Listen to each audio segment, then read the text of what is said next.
السلام علیکم ناظرین، آپ دیکھ رہے ہیں نسیم زہرا ٹیٹ۔ آج ہمارا بڑا ایک اسپیشل پروگرام ہے۔ پاکستان کے بہت سے ممالک کے ساتھ اچھے تعلقات ہیں۔ ایک وہ بلاک ہے ممالک کا جن کے ساتھ ہمارے خاص طور پہ اہم تعلقات ہیں۔ یہ ہمارا سیکنڈ لارجسٹ ٹریڈنگ پارٹنر ہے، یورپین یونین، اور ان کی جو سفیر ہیں امبیسڈر اینڈرولا کامینیرا، آج انہوں نے ہمیں جوائن کیا ہے۔ تو اب بات ان سے ہم کریں گے ظاہر انگریزی میں، آپ کو ساتھ ساتھ پتہ چلتا رہے گا، لیکن ہم نے سوچا ان سے پوچھیں کیونکہ افغانستان پہ بھی یہ لوگ بڑے کنسرنڈ ہیں، پاکستان کے حوالے سے بھی، ہیومن رائٹس کے حوالے سے بھی کچھ ان سے بات کریں گے، کشمیر کی، کچھ کلائمیٹ کے ایشوز کی، کچھ ٹریڈنگ جو ہماری ریلیشن شپ ہے اس کے بارے میں۔ تو ان سے بات کرتے ہیں۔ Warm welcome to you ambassador. Thank you so much for inviting me. Thank you for giving us your time. So let's start with what you have been concerned about, the European Union has been concerned about. A few days ago I heard that the European Union wanted to hold a humanitarian conference in Bonn recently. What came of it? This was an initiative that was launched by the Germans. In the end, it would not take place. It was some of the ideas that were floated in order to bring together countries that are concerned about the evolving situation in Afghanistan. And of course, there's a number of these initiatives currently taking place. There's a big event in Moscow where a number of countries, including Pakistan, is represented. So this was one of many ideas that were floated in order to bring together countries in order to join forces to see how to respond to the current crisis in Afghanistan. What was the idea? I mean, what's the biggest concern about Afghanistan as far as EU is concerned? Well, first and foremost is the situation vis-a-vis the Afghan people and the ongoing economic and also humanitarian crisis in Afghanistan. Let me start by saying that Afghanistan has been receiving from the EU humanitarian aid for many, many years. Let me clarify that Afghanistan has been in a situation of humanitarian needs for a number of years. However, since the summer, there's been additional problems that have added to the existing caseload of Afghans that need humanitarian aid.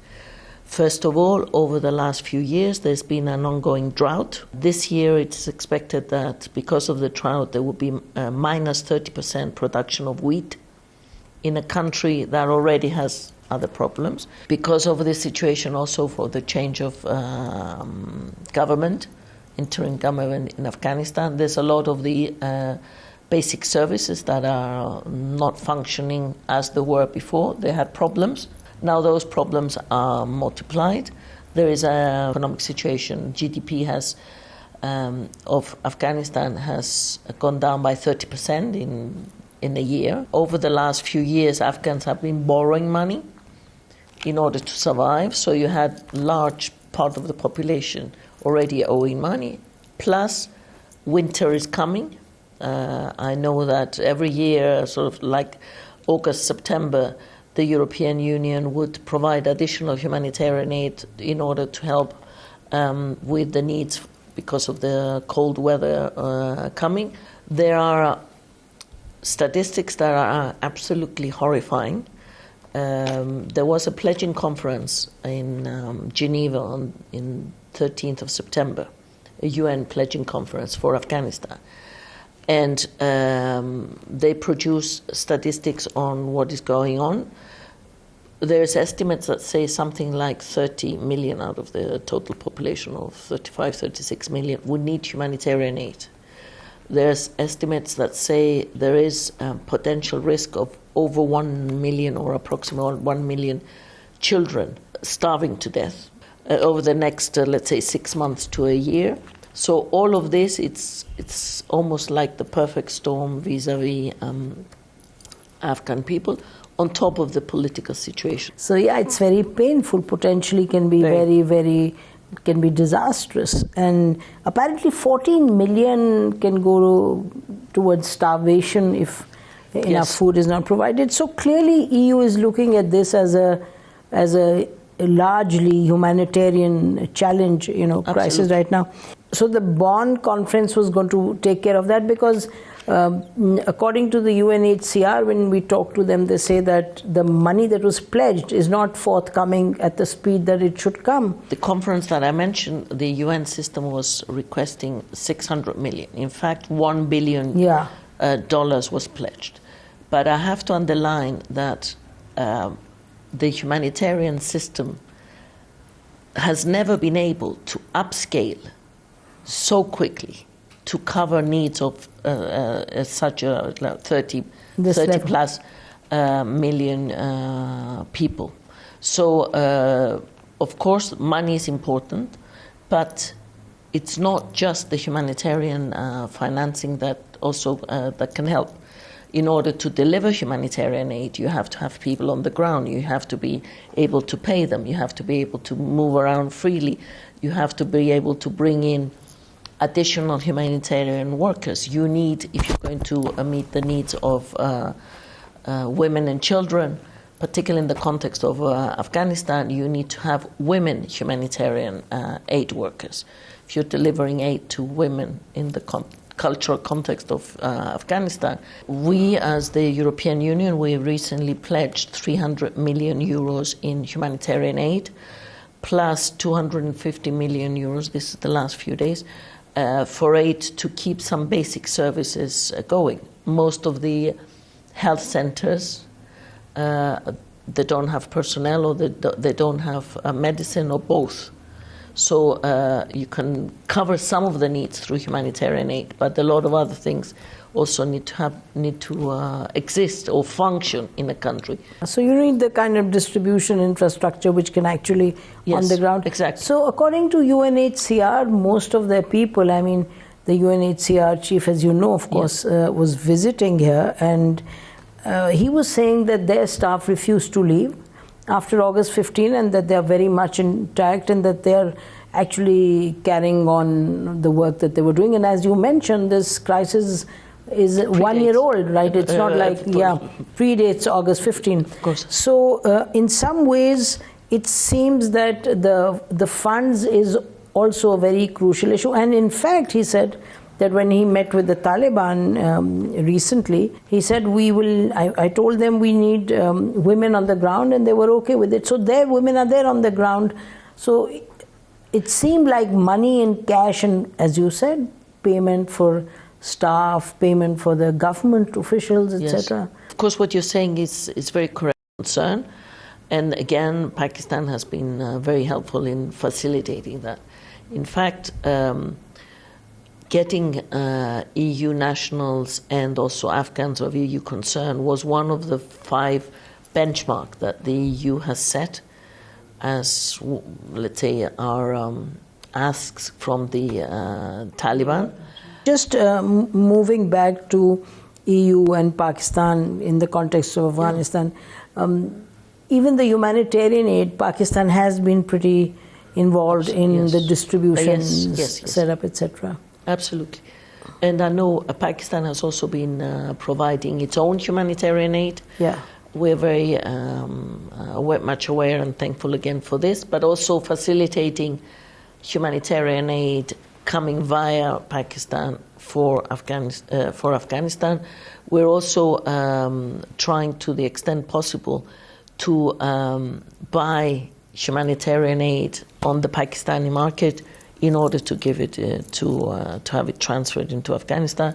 This also makes sense because you're a neighbor, but also I think it's important not to forget that Pakistan has started importing food for the first time in its history. Nazreen, is par hum break lete hain. We'll take a break and come back and continue the conversation. Hamare saath rahiye. नाज़रीन, पाकिस्तान के वैसे ताल्लुकात EU के साथ हम अभी बता रहे थे आपको GSP प्लस वगैरह ट्रेड्स हैं, लेकिन इस वक्त जो इशू बड़ा अहम है वो अफ़गानिस्तान का इशू है. उस पर कंटिन्यू करते हैं एम्बेसडर साहिबा से.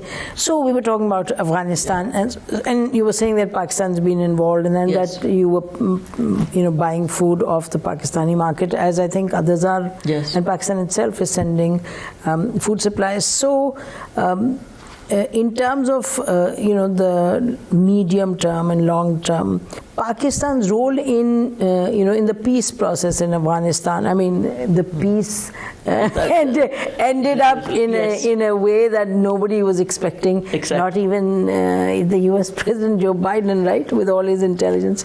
But anyway, the peace process. How does EU see Pakistan's role in the last year? But again, there I think Pakistan was quite instrumental in helping to bring, let's say, all the parties to the table and to have the Doha discussions.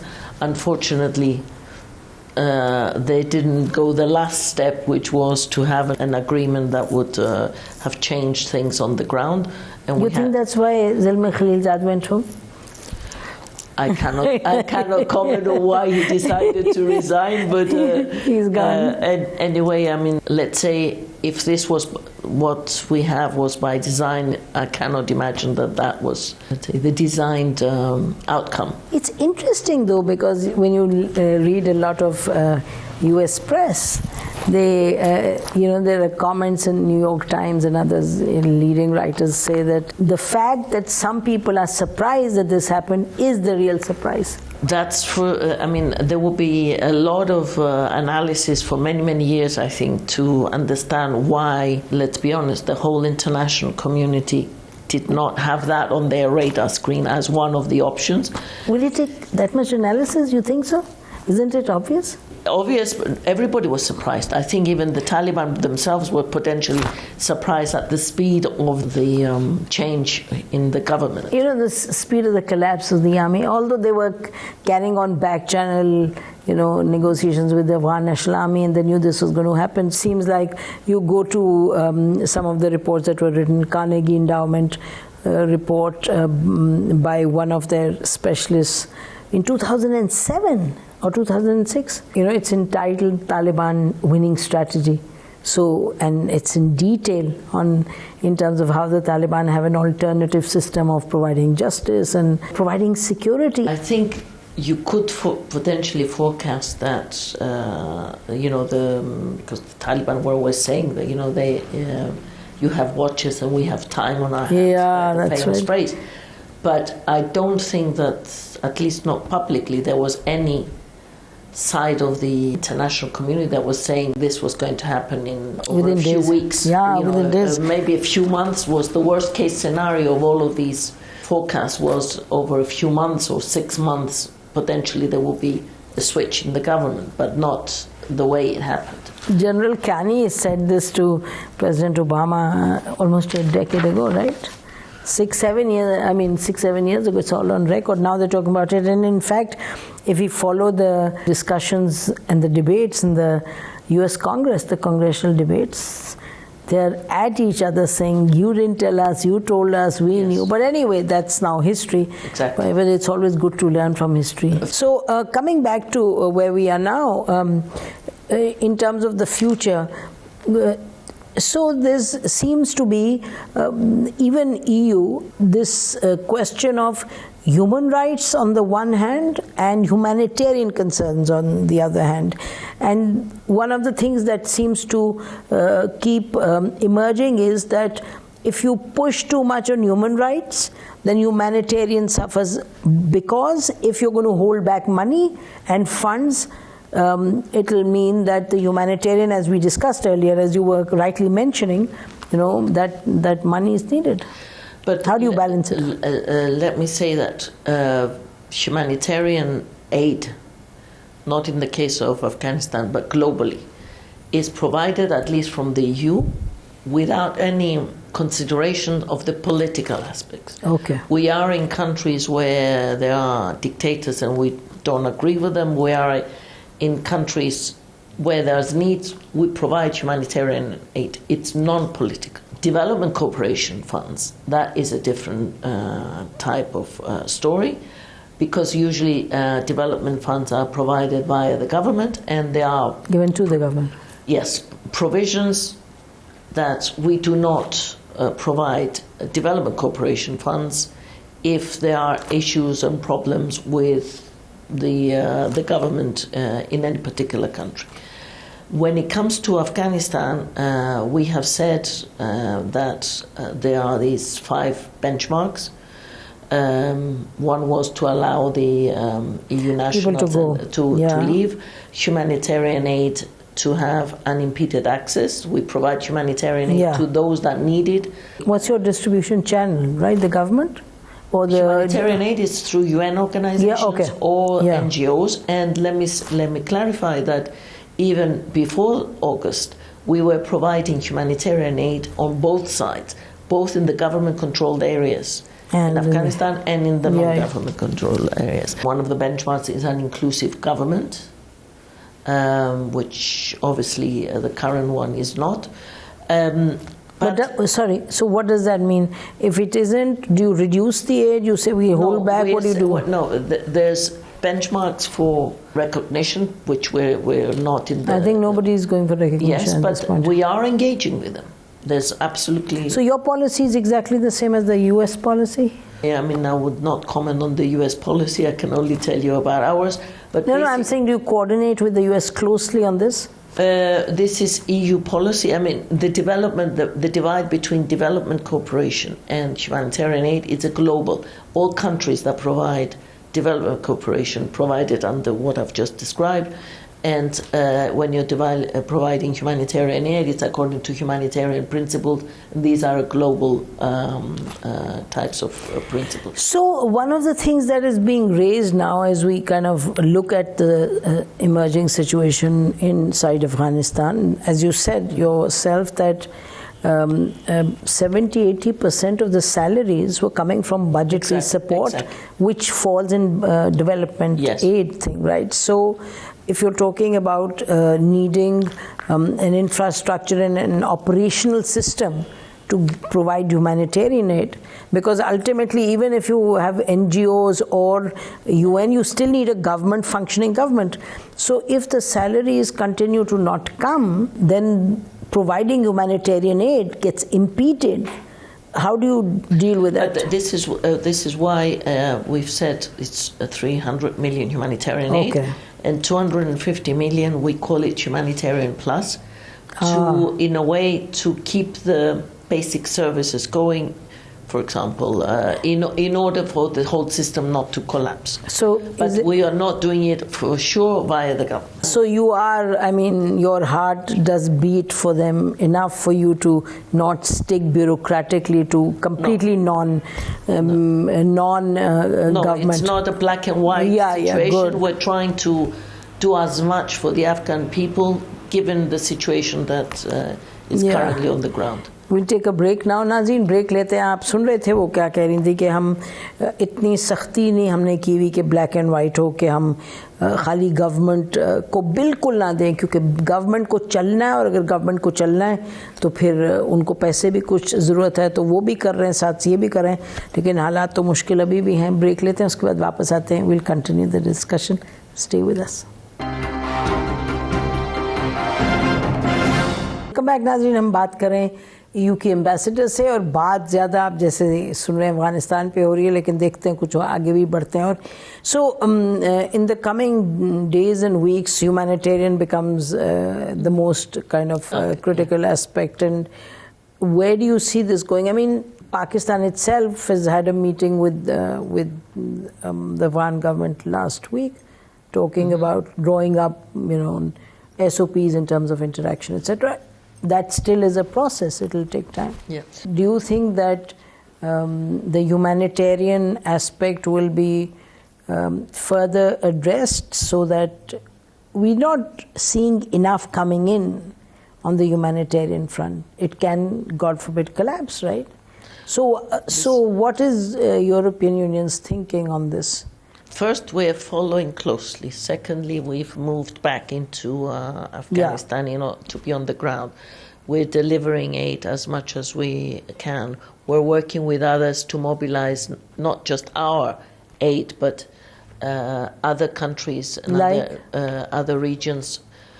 At the UN conference that took place, we were one of the institutions that really helped to have that pledging conference to bring also others on board.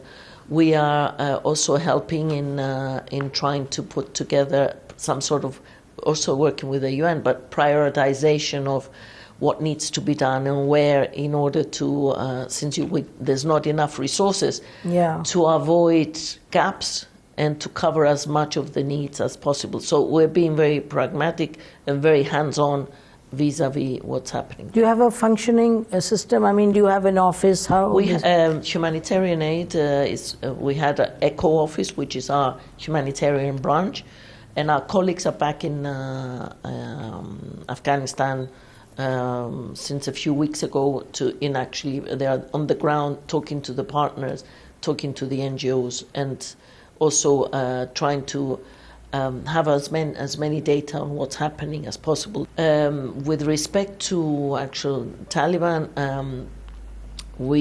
there was a meeting that took place in Doha recently, where special representatives from a number of countries and also from the EU had meetings with the Taliban. So it's not that we have put a block. We will not talk. We will not recognize.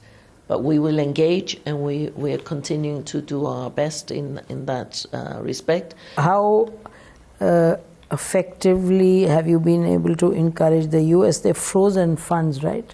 8-9 billion, and that's kind of a huge amount, right? Funds have been frozen, but we're encouraging all countries to take a more pragmatic, for example, on the access of girls to schools. We have taken note that in the 4 northern provinces they have opened schools to girls. That's very, very important to see on the ground, because of course that was one of the things that we were working on in the past. We don't want to see whatever progress took place in Afghanistan be wiped out, and of course 50% of the population needs a future as well. Sure, absolutely, and I think Pakistan is on board, and so are countries in the region on that front. In terms of immigration, I think the EU has been talking to Pakistan also, and it seems that there's generally countries beyond the region have been talking about refugees, and that Pakistan should be more responsive. So Pakistan also, I guess, has the same concern as EU does, that if things begin to collapse, then refugees come into Pakistan, and living in Pakistan, what is our state of the economy and how things are so hard for us. So I think that EU and Pakistan have a shared objective right now to make sure that things in Afghanistan get going, and humanitarian aid is delivered. So I think on that we have a good partnership going right now. Absolutely, and again on the issue of Afghan refugees, we have recognized the very positive role that Pakistan has played for the previous waves of Afghan refugees. There's more than 3 million Afghans already in Pakistan, and I want to underline that we have been supporting Pakistan in dealing with the additional cost of having these Afghan refugees here.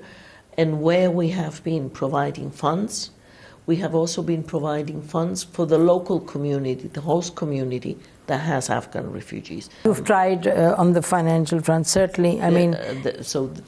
Recognizing that there is always a non-financial dimension to refugees, etc., especially if they've been with you for 30, 40 years, which is the case here. Last question, Ambassador, you speak with so much concern and literally tenderness about the Afghans who are suffering, and it's very encouraging to hear you not sound bureaucratic and not kind of divide in terms of black and white. I take that as a compliment. Yeah, but it is a compliment. It is a compliment. So let me take you to Indian-held Kashmir. Let me take you to the atrocities there. Even the European Parliament came out with a report on this. Reports do come out, discussions take place, but are we saying that you can do nothing at all on Kashmir? We have never said we can do nothing. I'm asking. And that has never been our position. Our position has always been that this is an issue that is predominantly can be solved between the two countries. We have said that human rights should be adhered to, and this is a common position for many, many years. We follow the situation very closely. I think what the Pakistanis, because this is an issue that a lot of Pakistanis raise, what the Pakistanis are asking is for us to make public statements against India. But let me tell you, in all we do, here, in India, in every country of the world, public diplomacy is one thing. Bilateral ties and what we discuss with the country where we are is another thing. And I don't want to equate the two things, but let me give you an example. When things happen here, which, let's say, the EU does not agree with, my role is not to make public statements and accuse parts of the government or whatever about the events. My role is to discuss with the relevant authorities here and try to find solutions. I can assure you, my counterpart in New Delhi is having similar discussions with the Indian government. But overall, such disputes can only be addressed by the countries concerned, and this was what we have been encouraging repeatedly over the years. We have been engaging with India. We have made, there were statements by the European Commission, also in the European Parliament, where we have expressed our concerns. So it's not that we have been, this is something that we've been silent about. What we try and do is look at the substance rather than look at to be seen to be doing something. No, but I don't think that I'm asking for PR activity here. I'm simply saying that the fact is that when you say, number one, this is not addressing an issue in a host country where the normal norm is not to be public and to make statements, which some countries don't follow, and I'm glad you do follow. Yeah. But it's an international issue. Mm-hmm. It is there at the UN Security Council, as much as the Palestinian issue, on which we say near silence, and they get away with murder, literally and figuratively. And as far as bilaterally Pakistan and India dealing with this, with input from the Kashmiris, after what the Indians have done in 2019 August 5th, thrown everything that was even remotely could lead towards a solution for the Kashmiris is for everybody to see. So India seems in no mood, and there is the international obligation, if we agree that the UN Security Council means something. But also on Palestine, you said that there's silence. The position of the EU is clear and open that we are Oslo Pact, two-state solution. Also in India, this is what I've said. We have been taken we have made public statements on what we would expect to see there. We have talked about human rights being adhered to. We have been following very, very closely. We are in contact with India, and we have bilateral discussions with them. Issues are being raised with them. So I don't think we can be accused of ignoring what is happening there. I was only asking. I was not accusing. Yes. No, but and also, in any dispute, in any situation, in order to have a role, you have to be accepted. So in every country where we have representation, where we have an embassy, that's the role of our presence there, in order to have honest straight discussions with the country concerned. That's something that I can assure that takes place. The other side of it is not to make public statements accusing any country of anything. I think you can achieve a lot more by having those relationships, engaging and discussing those things bilaterally than by making public statements that... Yeah, I just hope things yield something just and fair for the Kashmiris at the end of the day. Thank you so much, Ambassador, for being candid and frank in this interview. नाज़रीन, इसी पर आज का programme ख़त्म करता है. बहुत अहम इंटरव्यू था, बहुत अहम शख्सियत थी, लेकिन पाकिस्तान पर हम बात नहीं कर सके, लेकिन जहाँ बात की, जिन इश्यूज़ पे बात की, वो बड़ी ज़रूरी थी. आप हमारी तरफ से आज इतना ही. खुदा हाफिज़. पाकिस्तान जिंदाबाद.